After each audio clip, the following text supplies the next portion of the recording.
In October 2015, millions of people watched an awe-inspiring video of a giant humpback whale breaching through a wooden gymnasium floor, believing they were looking at the future of computing. What the public did not know was that the whale was entirely fabricated by a Hollywood special effects studio in New Zealand, engineered to help secure over $3.5 billion in capital.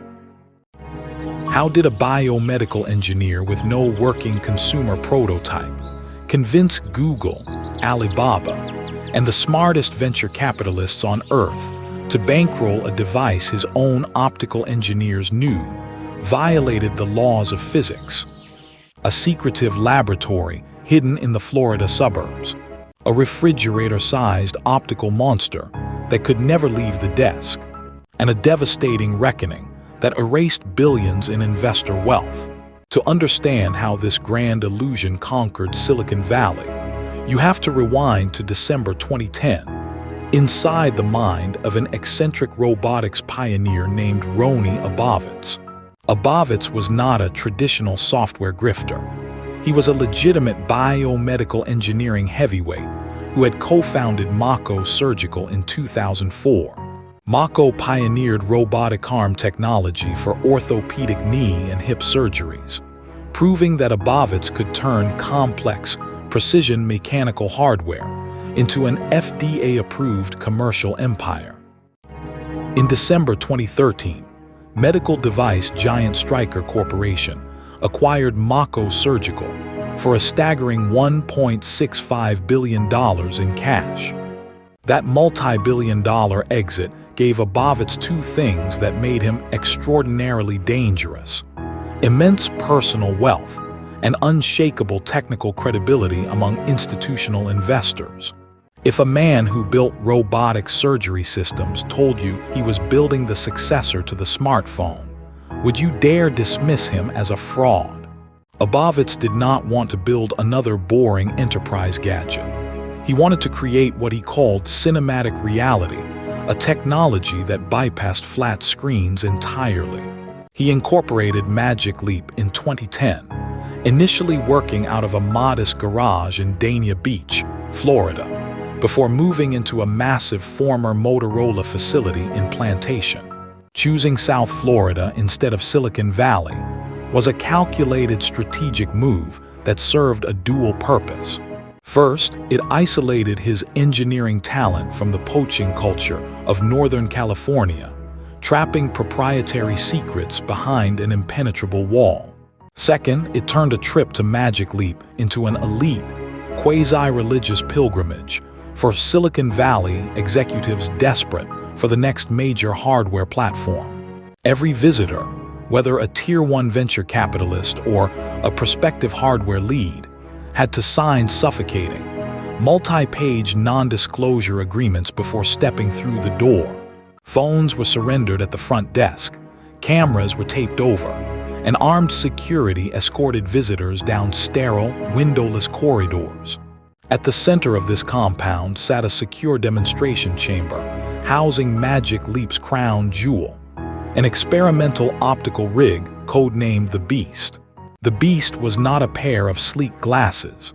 It was a massive, refrigerator-sized scaffold of lasers, motors, and cooling tubes bolted to an optical workbench. To experience it, you had to place your chin in a mechanical rest, lock your eyes onto a tiny aperture, and stare into the beam. And what visitors saw inside that chamber blew their minds. A tiny, photorealistic monster danced across a real tabletop with zero visual jitter, casting accurate virtual shadows under the room's physical fluorescent lights. Unlike virtual reality headsets like the Oculus Rift, which caused nausea by forcing your eyes to focus on a flat screen inches from your pupils, the Beast generated a true digital light field. It used a microscopic, vibrating optical fiber actuated by piezoelectric motors at tens of thousands of cycles per second to paint light directly onto the retina. It solved the dreaded vergence accommodation conflict. allowing the human eye to focus naturally on virtual objects at varying depths in real physical space. When technology luminaries looked into the beast, they were convinced they had just witnessed the holy grail of human-computer interaction. In February 2014, legendary venture capital firm Andreessen Horowitz joined a $50 million series a round, signaling to the entire market that Magic Leap was the real deal. Then came Google. In 2014, Google was still nursing severe public burns from Google Glass, which had been widely mocked as an intrusive, nerdy toy for tech elitists. Google's leadership saw Magic Leap's light-field technology as their chance to erase the Google Glass disaster and dominate spatial computing before Apple could launch a response. In October 2014, Google led an unprecedented $542 million Series B round into Magic Leap, with Google executive Sundar Pichai joining Magic Leap's board of directors. Overnight, a company without a single commercial product, without an open developer kit, and without a manufacturing line was valued at nearly $2 billion. Hollywood mogul Thomas Tull, founder of Legendary Pictures, poured in tens of millions more, captivated by Abovitz's promises of interactive Star Wars holograms and living digital creatures. Abovitz cultivated a persona reminiscent of Willy Wonka, speaking at TED conferences in baffling philosophical riddles, accompanied by dancing furry monsters and marching brass bands. He told journalists that Magic Leap was building a computational engine that would render monitors, televisions, and smartphones completely obsolete within a decade. If you are fascinated by how billions vanish behind corporate closed doors, Built and Broken uncovers the forensic truth behind one fallen empire every single week. Inside the engineering bays in Plantation, however, a terrifying physical reality was closing in on the hardware team. The fiber scanning display inside the beast required high-voltage actuators, heavy cooling manifolds, and perfect optical calibration to maintain image stability. Every mathematical calculation proved that the vibrating fiber display could not be miniaturized into a lightweight pair of wearable glasses without catastrophic optical distortion and lethal thermal heat. The technology that had seduced Google and Andreessen Horowitz was a technological dead end for consumer hardware. Abovitz faced a fatal choice: admit to his investors that the revolutionary display could not be built, or construct an elaborate public narrative to buy more time. He chose the narrative. In March 2015, Magic Leap uploaded a YouTube video titled "Just Another Day in the Office at Magic Leap." The footage showed an employee selecting dynamic holographic menus floating in real office space, picking up an alien ray gun, and battling menacing robotic invaders behind actual cubicle walls. The video description carried no disclaimers. It was framed as gameplay captured directly through Magic Leap's revolutionary wearable hardware. The tech world went into absolute hysteria. Wired magazine published an ecstatic 24-page cover story crowning Magic Leap as the most secretive, revolutionary startup on planet Earth. In New Zealand, Richard Taylor's world-renowned special effects house, WT Workshop, was quietly putting the finishing touches on the gymnasium whale animation. WT used the same Maya 3D rendering pipelines and cinematic compositing tools they developed for The Lord of the Rings and Avatar. When the whale video dropped in late 2015, school teachers, gamers, and software developers across the globe watched the water ripple across polished gym floorboards in sheer disbelief. Chinese e-commerce behemoth Alibaba immediately stepped up, leading a jaw-dropping $793 million Series C investment round in February 2016. Magic Leap's valuation rocketed to $4.5 billion, all without shipping a single circuit board to any consumer. Remember that original question: what did Google's executives actually see when they put their heads into the beast in Florida? They saw a genuine breakthrough, but a breakthrough that could only survive in a climate-controlled laboratory, anchored to steel shock absorbers. And now, Abovitz had to deliver a wearable consumer product, using hardware that could actually fit on a human face. In late 2015, Abovitz quietly ordered his engineering leadership to abandon the fiber-scanning light field display altogether. To replace it, Magic Leap adopted diffractive optical waveguides, the exact same off-the-shelf optical approach already utilized by Microsoft's HoloLens. The fundamental core IP that had justified billions of dollars in speculative venture valuation was tossed into the trash bin. Senior engineers who protested the technological downgrade were silenced or pushed out under fierce non-disclosure threats. Then, on December 8, 2016, investigative journalist Rony Abovitz of The Information published an earth-shattering expose. The article revealed that the famous March 2015 office combat video had not been filmed through Magic Leap hardware at all, but was entirely generated by WT Workshop's CGI animators. The public felt utterly betrayed, and the tech community realized that Magic Leap had sold an illusion. Rony Abovitz scrambled onto Twitter, posting a series of defensive tweets insisting that Magic Leap had completed miniature prototypes that would silence all critics upon release. Yet behind the scenes, Magic Leap's burn rate was spiraling into astronomical territory. The company was spending roughly $50 million every single month, employing over 1,400 engineers, animators, and sound designers. They built an in-house comic book division, a high-end music laboratory, and acquired Swiss computer vision startups to build spatial mapping algorithms.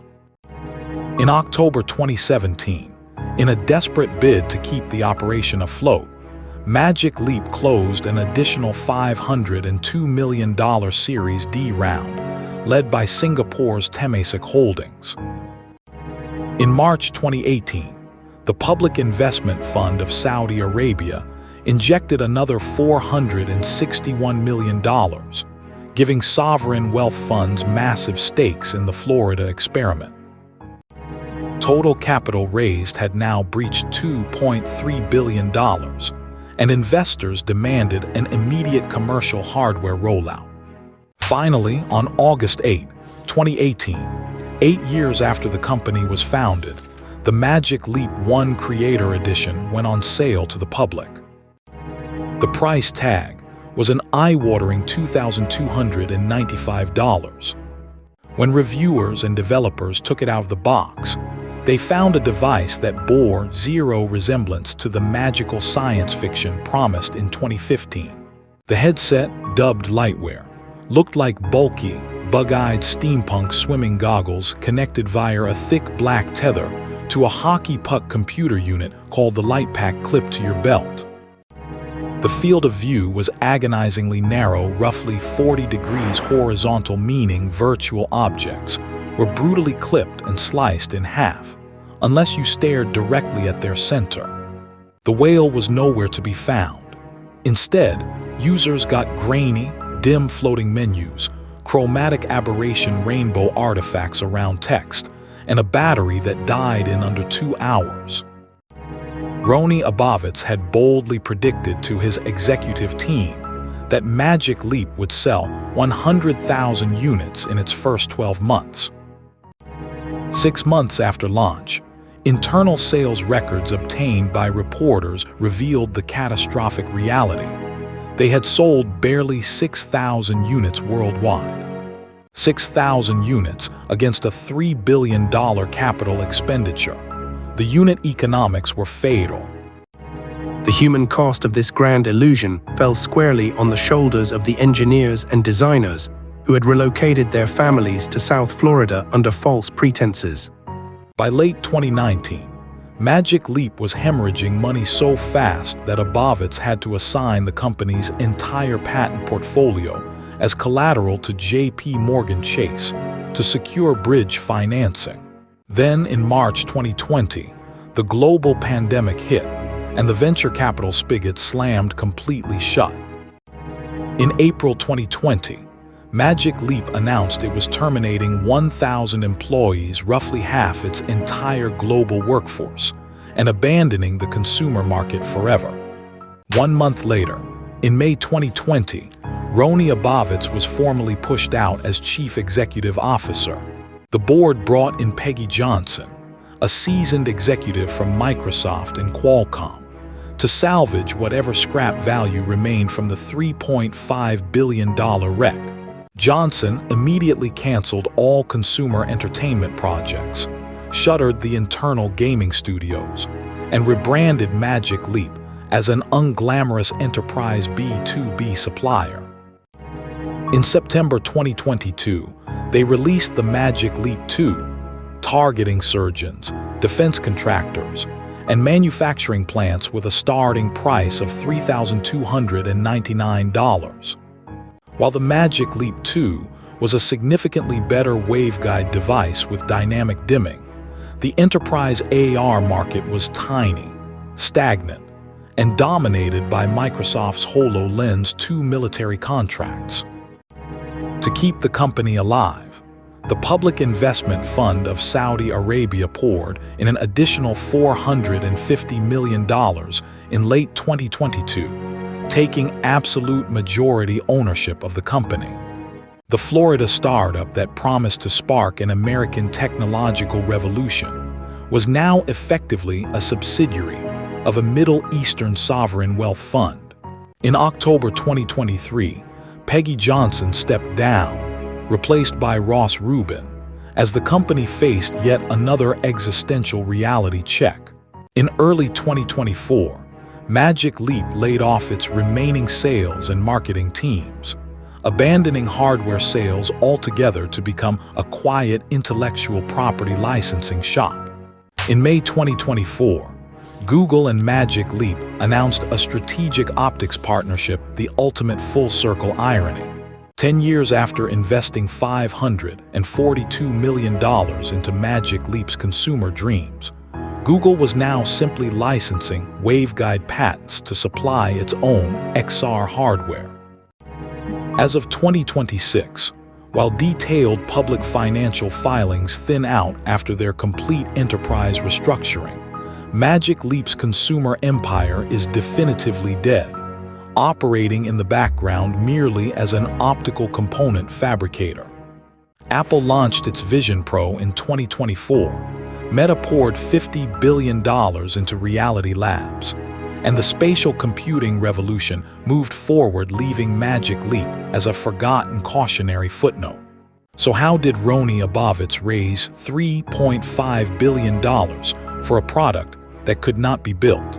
He exploited Silicon Valley's deepest, most paralyzing psychological weakness, the existential terror of missing the next iPhone. Investors were so terrified that someone else would own the post-smartphone world that they chose to believe in impossible physics rather than demand verifiable receipts. Magic Leap didn't fail because they couldn't build the future. They failed because they sold a science fiction movie and tried to ship the props. And that famous CGI whale breaching through the gym floor wasn't a window into tomorrow. It was the most expensive magic trick in corporate history. If you want the forensic truth behind the world's greatest business collapses before the rest of the world finds out, subscribe to Built and Broken right now.